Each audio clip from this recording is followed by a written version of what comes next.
Hi, my name is Nina. I'm 28 years old, a freelance writer by profession. I live in Pune, in a small apartment filled with books and plants, my little haven of peace in this bustling city. Life feels stable now, but there was a time when it wasn't. There was a time when I lived for someone else, breathed for them, and lost myself in the process. This is the story of Arav and me, a love that was as beautiful as it was heartbreaking.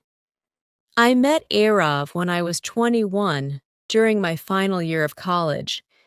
He was 2 years older, working as a software engineer, and had come to visit one of his friends who happened to be my classmate. That day, my life changed in a way I could never have anticipated. He wasn't particularly striking at first glance. Medium height, lean build, wearing glasses that gave him a quiet, intellectual air. But there was something about his eyes, a depth that seemed to hold 1,000 stories. When he smiled, it felt like the world paused, just for a moment. Our first interaction was nothing extraordinary. He asked for directions to the cafeteria, and I, being my usual awkward self, stammered as I pointed the way. I thought that would be the end of it, but fate had other plans.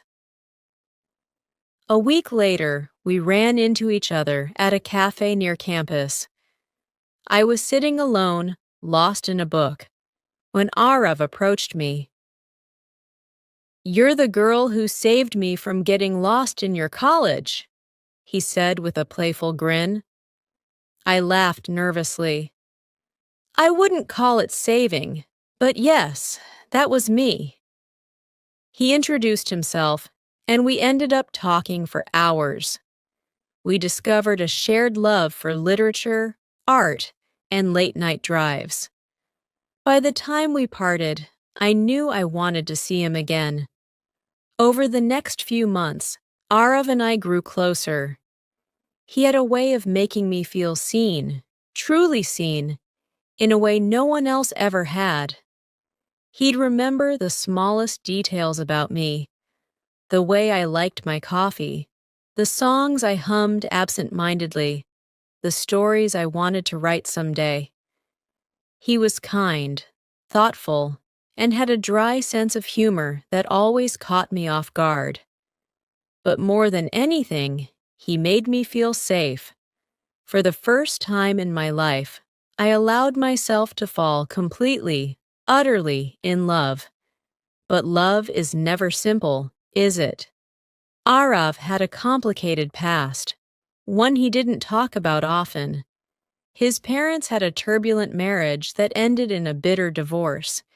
It left him with scars he carried quietly, scars that made him hesitant to believe in forever. "I'm scared of losing people, Naina," he confessed one night as we sat on the terrace of his apartment. The city lights twinkled around us, but his eyes were shadowed with pain. "You won't lose me," I said, taking his hand. "You say that now," he murmured, looking away. I didn't understand his fears then. I was young, optimistic, and foolish enough to believe that love could conquer anything. For a while, it seemed like it could. Arav and I were inseparable. We'd spend hours talking about everything and nothing, go on long drives with no destination, and dream about a future together. But cracks began to appear. Arav's insecurities started to manifest in subtle ways, an unspoken tension when I spent time with friends, a flicker of doubt in his eyes when I mentioned my dreams of moving to a new city for work. He never said it outright, but I knew he feared I'd outgrow him, leave him behind. I tried to reassure him, to show him that he was enough for me, more than enough. But the more I tried, the more he pulled away, as if bracing himself for the inevitable. The turning point came when I received an offer to work with a prestigious magazine in Delhi. It was everything I had dreamed of, a chance to grow as a writer and prove myself in a competitive industry. When I told Arav, his reaction wasn't what I expected. "That's great, Naina," he said, forcing a smile. But his eyes betrayed him. "You don't think I should go, do you?" I asked, my voice trembling. "It's not that," he said, avoiding my gaze. I'm scared of what this means for us." "It doesn't have to mean anything," I said. "We can make this work, Arav. People do long-distance relationships all the time." But he shook his head. "It's not just the distance, Naina. It's the changes. You'll meet new people, have new experiences, and I'll still be here, stuck in the same place." His words cut deep, not because they were cruel, but because they were laced with his own self-doubt. Despite our disagreements, I decided to take the job. I thought we could navigate the challenges together, that our love was strong enough to withstand the distance. But as the weeks turned into months, the strain became unbearable. Arav grew more distant, his calls less frequent, his texts shorter. One evening, after a particularly cold conversation, I asked him point blank, "Arav, do you still want this? Do you still want us?" There was a long pause before he replied, his voice barely above a whisper. "I don't know, Naina." A shadow in the present. It's strange how some people never truly leave you. Arav remains a shadow in my thoughts, surfacing at the most unexpected moments. A song playing on the radio, a quiet evening spent alone, or the scent of rain on the pavement. After we parted ways, I poured myself into my work. The magazine in Delhi became my sanctuary, and I threw every ounce of energy into proving my worth. Late nights, tight deadlines, and the buzz of a fast-paced city helped fill the void, but they couldn't erase it. My friends encouraged me to start fresh, to open myself up to new possibilities. Zara, my closest confidant, even set me up on a few dates. They were kind, charming even, but something was always missing. "You're holding on to him," Zara said one evening as we shared a bottle of wine in my tiny Delhi apartment. "I'm not," I protested, but even I didn't believe my words. "You are, Naina, and it's okay to miss him, but you need to let go. Arav was a part of your story, not the whole book." Her words stayed with me long after she left. A letter never sent. One rainy afternoon, I found myself writing a letter to Arav. "Dear Arav, it's been years since we last spoke, and yet it feels like just yesterday that we were sitting on your terrace, dreaming about a future we couldn't hold on to. I've thought about reaching out countless times, but fear always stops me. Fear that you've moved on, that you've forgotten the girl who once promised to stay by your side. I want you to know that I'm happy now, in my own way. I've grown, learned, and healed. But there are still days when I wonder what might have been if we had fought harder, held on tighter. I hope you've found peace, Arav. I hope you've found someone who sees you the way I did, and still do in some quiet corner of my heart. Love always, Naina." I folded the letter and tucked it into a drawer, knowing I'd never send it. It wasn't for him. It was for me. A familiar face life has a way of surprising you when you least expect it. 3 years after Arav and I parted, I was attending a literature festival in Mumbai as a guest speaker. It was my first time sharing my journey as a writer, and I was equal parts nervous and excited. As I walked onto the stage, scanning the audience, my heart stopped. There he was, sitting in the third row, looking older but unmistakably Arav. His eyes met mine, and for a moment, everything else faded away. I stumbled through my speech, my thoughts a whirlwind of emotions. When it was over, I stepped off the stage, unsure if I should approach him. But Arav made the decision for me.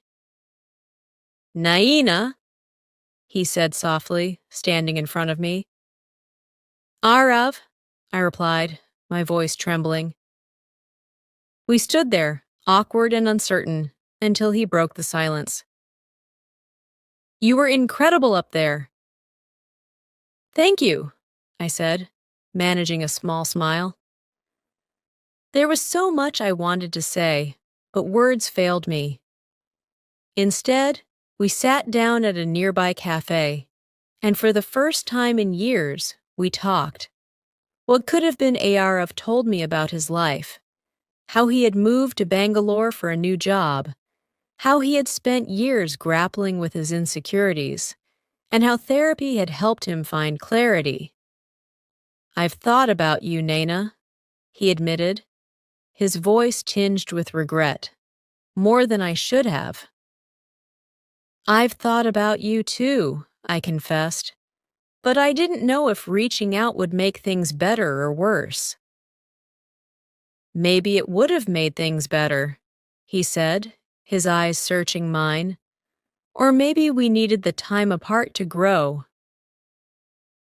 We sat in silence, the weight of unspoken words pressing down on us. Closure or a new beginning? By the time we parted ways that evening, I felt a strange mix of sadness and relief. Arav and I weren't the same people we had been all those years ago. We had both changed, grown in ways that made us stronger, but also different. As I watched him walk away, I realized something important. Some loves aren't meant to last forever. They come into your life to teach you something, to shape you, and then they leave, making room for new chapters. That night, I sat on my balcony, staring at the city lights, and let myself cry for the last time over Arav. Not because I wanted him back, but because I was finally ready to let him go. A new horizon. After that chance meeting with Arav in Mumbai, something shifted inside me. For the first time in years, I felt a sense of closure. Not the kind that leaves no traces, but the kind that lets you breathe a little easier. Life in Delhi carried on. My writing career flourished, and with every story I wrote, I poured a little piece of myself into the words. My editor often said, "Naina, your stories have so much heart," and I knew it was because they carried echoes of my own experiences. But something unexpected happened 6 months later. An unexpected message. It was a quiet Sunday morning when my phone buzzed with a message. I glanced at the screen and froze. It was from Arav. "Hi, Naina. I hope this message finds you well. I've been thinking a lot since we met, and I just wanted to say thank you for everything. Seeing you again reminded me of what love can look like, even if it doesn't last forever. Wishing you all the happiness in the world." I stared at the message for a long time before replying. "Hi, Arav. Thank you for your kind words. Our time together will always hold a special place in my heart. I wish you the best, too." That was it. Simple, yet it felt like the final chapter of a story I had been carrying for far too long. The blossoming of hope. In the months that followed, I started to feel lighter. My friends noticed the change. Naina, you're glowing these days, Zara said one evening over dinner. I think I'm finally letting go, I admitted. You deserve to, she said with a smile. It's time to let someone new into your life. The idea scared me at first. Love had hurt me deeply before, and I wasn't sure if I had the strength to risk my heart again. But Zara was persistent, and before I knew it, she had convinced me to attend a small gathering she was hosting at her place. The first glimmer of something new, that's where I met Kabir. He wasn't like Arav at all. Where Arav was quiet and introspective, Kabir was lively and full of energy. He had a knack for making everyone around him laugh, and his warm, easygoing nature immediately put me at ease. We talked for hours that night, sharing stories about our lives and dreams. He told me about his work as a photographer and his love for capturing the beauty in everyday moments.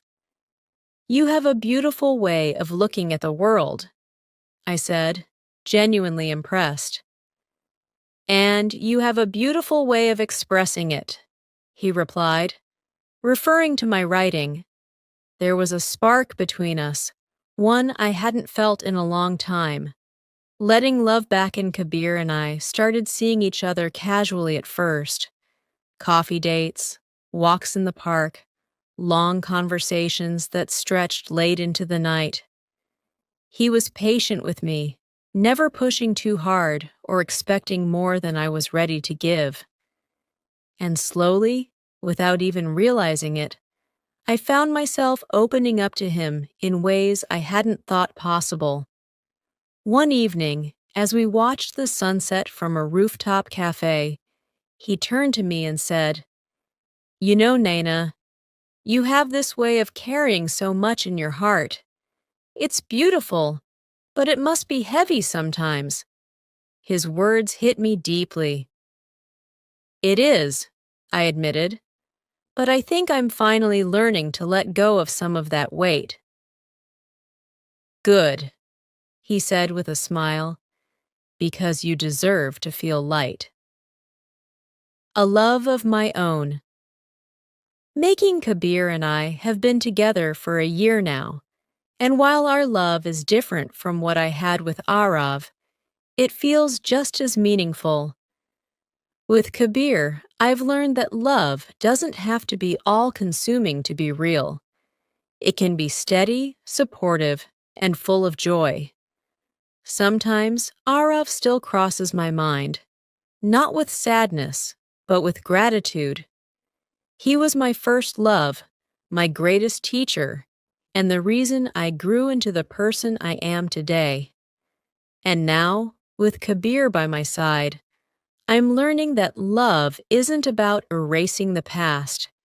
It's about embracing it as part of your journey. Because in the end, every story, no matter how it ends, leads you to where you're meant to be. A journey of love and self-discovery time has a way of weaving its threads into the fabric of your life, connecting the past to the present in ways you don't always expect. My relationship with Kabir blossomed, bringing with it a warmth and stability that I hadn't realized I craved. Yet, life, as always, had its own twists to add. A moment of doubt, one evening, Kabir and I were walking through Lodi Gardens, enjoying the serenity of the place. The air was crisp, carrying the faint scent of flowers, and the sky was painted in hues of orange and pink. Out of nowhere, he asked, Naina, do you ever think about what could have been? His question caught me off guard. What do you mean? I asked, trying to mask the unease in my voice. With Arav, he said gently, I know he was a big part of your life, and I sometimes wonder if you miss him or what you two had.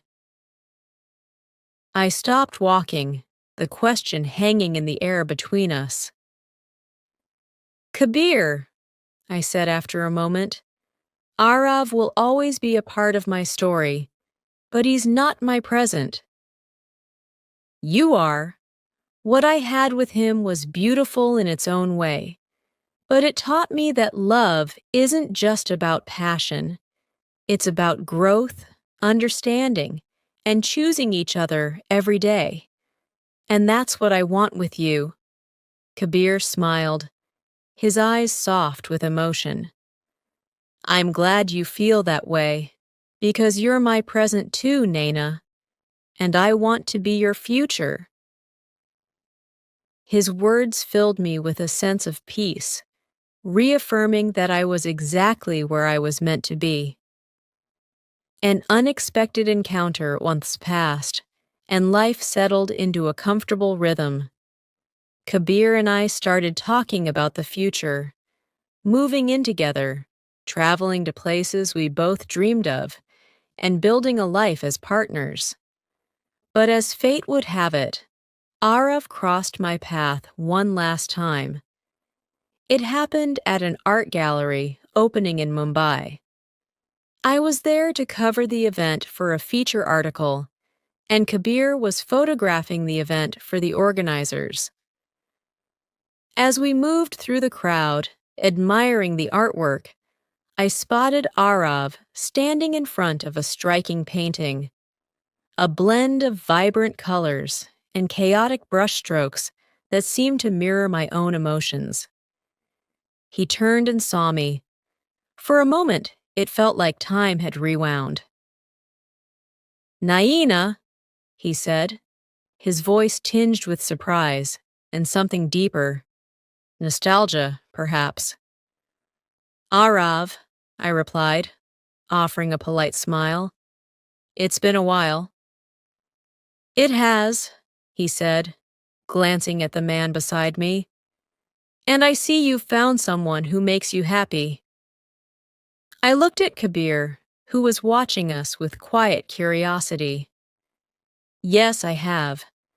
Kabir, this is Arav. Arav, Kabir.